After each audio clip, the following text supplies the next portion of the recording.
Hey everyone, this is Fernando doing another video for More Survivalists. In this case, I'm going to be giving you guys 5 good tips so as to be better prepared for winter extreme conditions, snowstorms, ice storms, some of the stuff we've been seeing these last few days.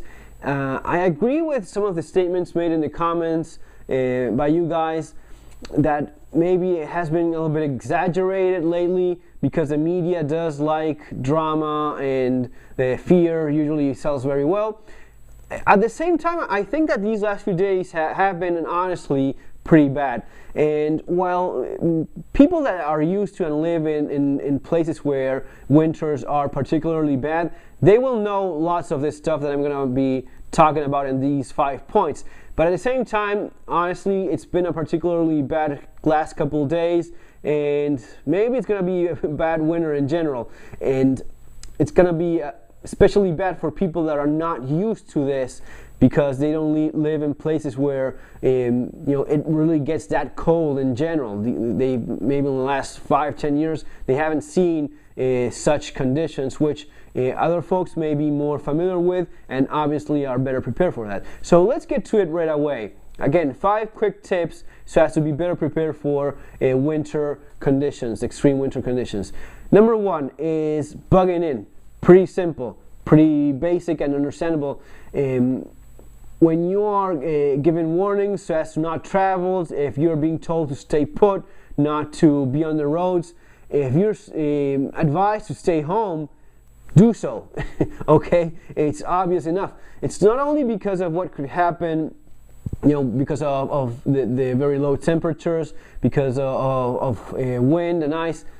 You're basically avoiding some of the most common reasons in which some of the most common ways in which people actually get hurt or even killed during extreme winter conditions, which is car accidents. If you're on the road, there's going to be much more it's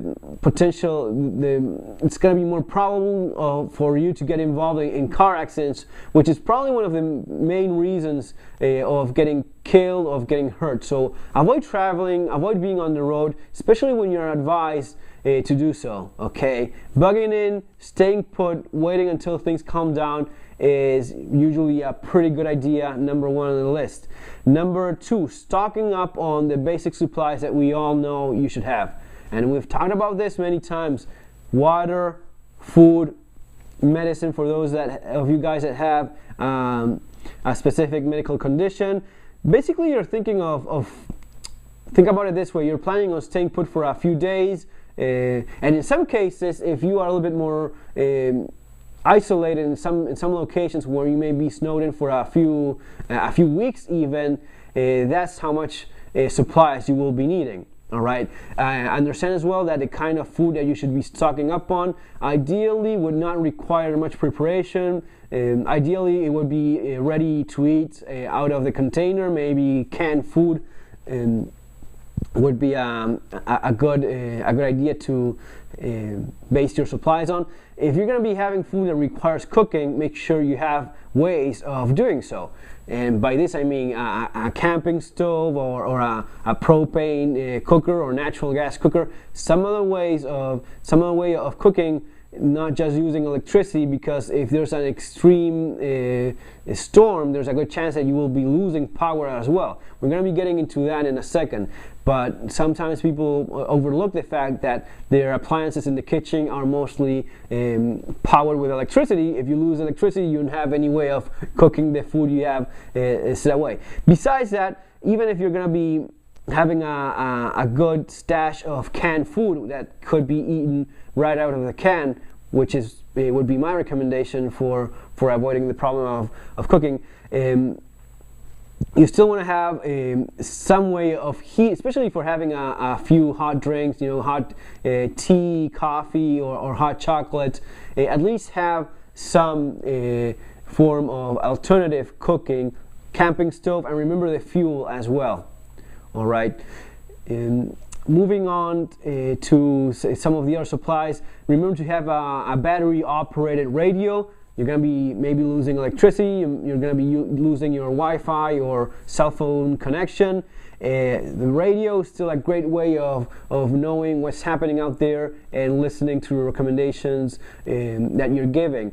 For you guys in US, the NOAA weather radio is a good choice. If not, a basic FM battery operated small radio is going to be enough so as to pick up some frequencies and see what's going on out there and what you're looking at in the future when things are going to be getting better, when power may be restored and such. Some of the other supplies that we've often talked about here, flashlights and such for illumination. Keep in mind though that when we talked, and I've done plenty of flashlight reviews and I keep doing them, the basic flashlight torch is not always the best for blackouts. For when you don't have power and you're bugging in, remember that the headlamp is always a fantastic choice because it allows you to use both hands, keep doing stuff even if you don't have light. Besides that, the lanterns are also a good idea, especially for lighting up rooms where the family is hanging out, talking, playing a board game or something like that. Something like this. I'm going to be doing a review of this one pretty soon. Battery operated lantern. You can have those that use butane or propane or even Coleman fuel. I like the ones that use batteries better because I think it's they're efficient enough these days that I think it makes quite a lot of sense, while liquid fuel or compressed gas and such is better suited for other purposes, such as staying warm. If you're going to be losing power, many times we forget that our homes require electricity. Even if you have heating that uses gas, many setups still require electricity for pumps to work and burners to work and such. So have alternative ways of staying warm as well. Guys, we're talking about some temperatures dropping 20 below 0 Fahrenheit. I mean, very, very cold weather, and it can become an icebox if you're going to be left there for a few days without electricity. It could get pretty bad. So what I like the most, and you've seen in some of my previous videos, for alternative heating, kerosene heaters, I think are fantastic. My personal favorite. Some guys like propane heaters, those small propane heaters. Maybe I don't feel as comfortable with gas. I think that especially kerosene is a fuel I like because it's quite safe in spite of being, of course, flammable. It's not as dangerous as gasoline, so a few cans of kerosene and a good kerosene heater will at least keep you warm. The strategy you will be implementing as well is going to be different. Maybe you won't have enough fuel or enough heater so as to heat up your entire home, but you would be closing a few doors, limiting the space to a smaller sector of the house. Remember, guys, when using kerosene heaters, you need the carbon monoxide detector. You need to leave a crack open in the window for ventilation as well. One of the most common accidents, causes of death, serious injury, is people forgetting when heating with alternative methods, especially the ones that they're not used to, is carbon monoxide poisoning and death because of that. One of the most common reasons in which people get hurt. So keep that in mind. At least a crack of a window open so as to have proper ventilation, and don't forget the carbon monoxide detector. It's what, $15, $12? It's certainly worth your life, so invest in that. That would be definitely my favorite alternative source of heating. Check my videos. The Corona heater that I have is pretty good. Check out on eBay. They have new models, of course, in Amazon that are pretty good as well. But even in Craigslist, you can find some in the used market for very cheap. It's just a little bit about researching that particular model, getting a new wick maybe, most probably, and if it's in good condition, you're pretty much set up. Some of the other things you would want to be keeping, is stuff for keeping the kids entertained, board games, books and such. those are things you may want to have ready in case power goes down. Moving on to number 3, have your house ready as well. What I mean by this, guys that live in very cold climates, especially in winter, know this. There's always a possibility of your plumbing freezing, you know, and especially these last few days that have been pretty bad in places where, again, people are not that used to it. You have to keep your house not only at a minimum level of temperature because of yourself, but because of the plumbing that could potentially freeze and bust your pipes. And that would be a pretty serious nightmare to deal with in the middle of such a thing. And leaving the faucets opened a little bit so as to have water running a little bit through the pipes. And the rule of thumb is generally you don't want to have your house going below 55 degrees Fahrenheit. Even if you're leaving your house, especially if you're leaving your house, don't turn off the heating. At least leave it for 55 degrees Fahrenheit so that your plumbing doesn't freeze and bursts because of the expanded ice inside, right?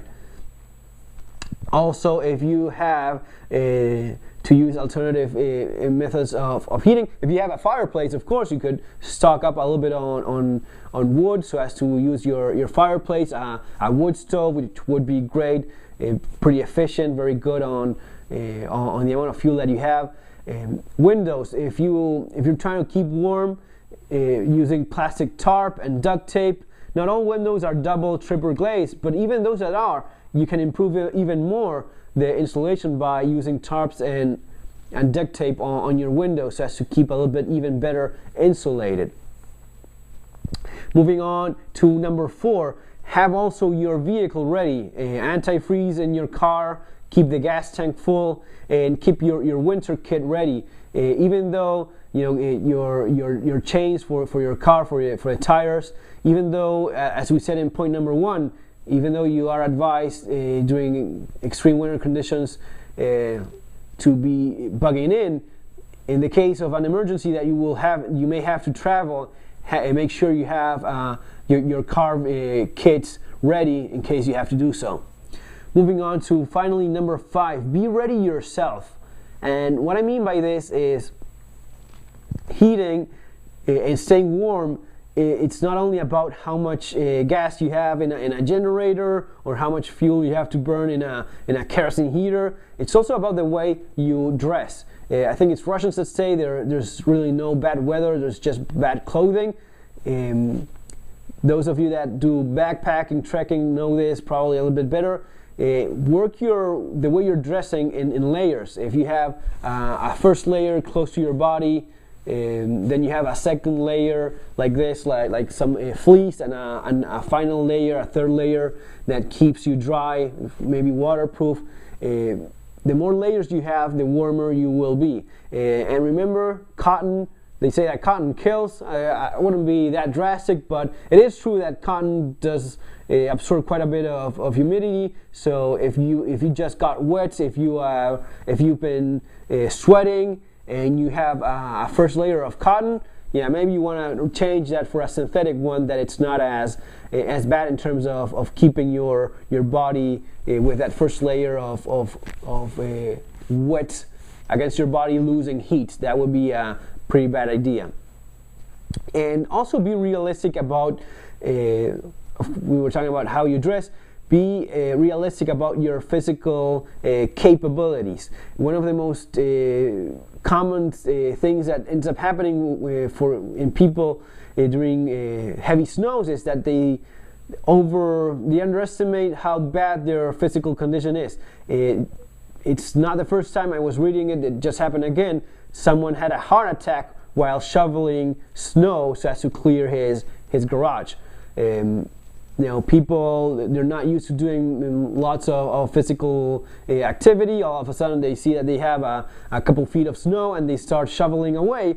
When they're not used to that, they drop dead because of a heart attack because they're not used to it. Take it easy. If you have to do it yourself, you know, at the very least, take it easy, take plenty of rest, and remember to stay hydrated.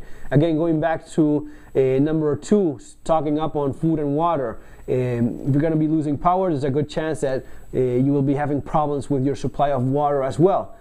But remember, never forget water. Stay hydrated and don't overdo your physical activity, especially when you may be thinking of something else, especially in cold weather where you don't realize how much you're overdoing the physical activity. You know, make sure you take a look at your watch, 5-10 minutes, take it easy, rest a little bit, then go back to it, and don't overdo it. Finally, using your radio, stay informed of what's happening and what you're looking at in the future. Guys, I hope I did this fast enough and I didn't take too much time, but just wanted to go through some of these basic tips on winter preparedness, giving obviously the current events and what's going to be looking at most likely during this winter. Guys, remember to subscribe, take care, more stuff coming up. See you on our next video. Have a great day.